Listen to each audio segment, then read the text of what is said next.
Hello everyone, my name is Boulevard here with GiantSlayerTV to talk about A Curious Journey, the balance patch that came out alongside it, and to kind of give you a brief overview of both in case you got a little bit lost in the sauce. Now, A Curious Journey is a very important set for Legends of Runeterra because it ends the Beyond the Bandlewood expansion, and what that means is that now that all 10 regions are released into the game, we're not really playing catch-up with these, and we don't really know what future sets and expansions are going to look like in Legends of Runeterra. I, for one, am extremely excited for it, but first let's talk about the set that we just got right in front of us and give you an overview of the mechanics inside of it. In Demacia, Galio joined the fray with a new keyword, Formidable.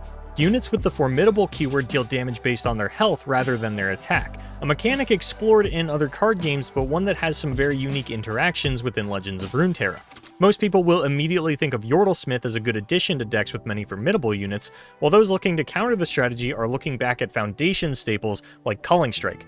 There's a lot of interesting older cards that work well within the mechanic, but only time will tell if it will be a deck in its own right, or if the cards will scatter as splashes in other archetypes. Yumi joins the game as a Targon and Bandle City champion, bringing with her the Attach mechanic. When you play a unit with Attach, you will be prompted to summon it as a unit or attach it to a unit you already control, which we'll call the host.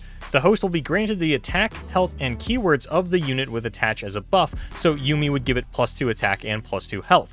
Attach is also an enhancement of the unit and separate from it, meaning that it persists through both silence and transform abilities. So if Yumi is attached to a host and it were hit with a mini-morph, you would have a 5/5 mini-T with the Yumi attached to it.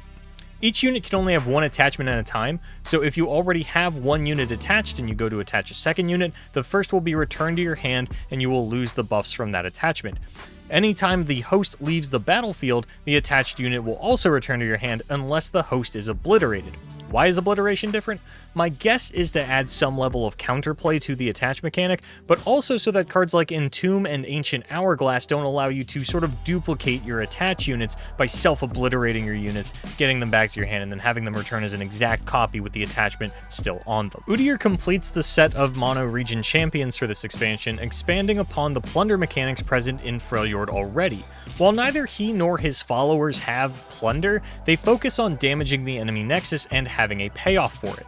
The Transform followers not having plunder does decrease their immediate impact, as they'll always be summoned on their weaker side, but the trade-off is that you get greater flexibility in when to play them, as they will check to transform at every round end, meaning you can freely summon them whenever you like and worry about damaging the enemy nexus later and still reaping the benefits. Udyr doesn't transform himself or help you trigger the transformations of other units, leading public opinion to him pre-release to be pretty mixed. Gnar, on the other hand, is widely considered to be the strongest champion in the set. While his creation of Pokestick on Strike helps to facilitate the transform mechanic, which he also has already, there are questions as to whether a full transform deck is worth it. While he seems like a natural fit into any Bandle Tree deck, many players are speculating if he is just the new Poppy in a sense, and a champion that will find his way into any and every deck playing Bandle City. As for the patch notes, we knew it was going to be small, and there were 4 nerfs included. First, Ahri is losing a health and going down to a 2/2 from a 2/3, hopefully taking a little bit off of her ability to chump block things and then still do all of the tango that she likes to do. On top of that, Kinku Wayfinder is going up to 3 attack, but now is only summoning 1 cost ally from your deck on Allegiance rather than 2. Is this the end of Ahri Kennen? Only time is really going to tell, but probably.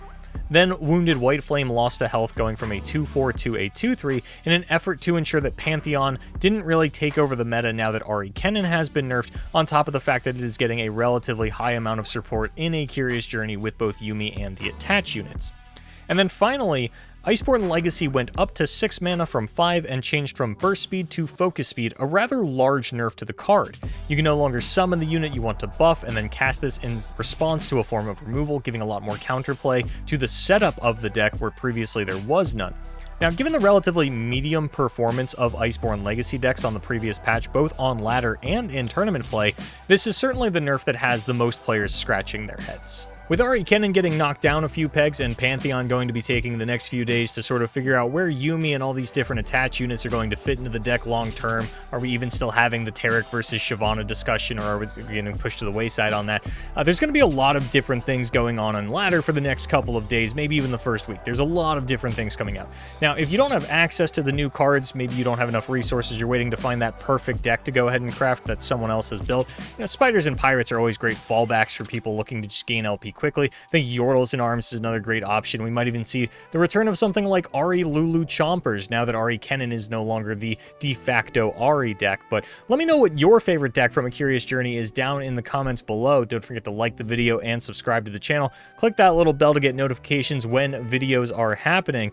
Anyway, thank you so much for watching. I have been Boulevard, and you have been great.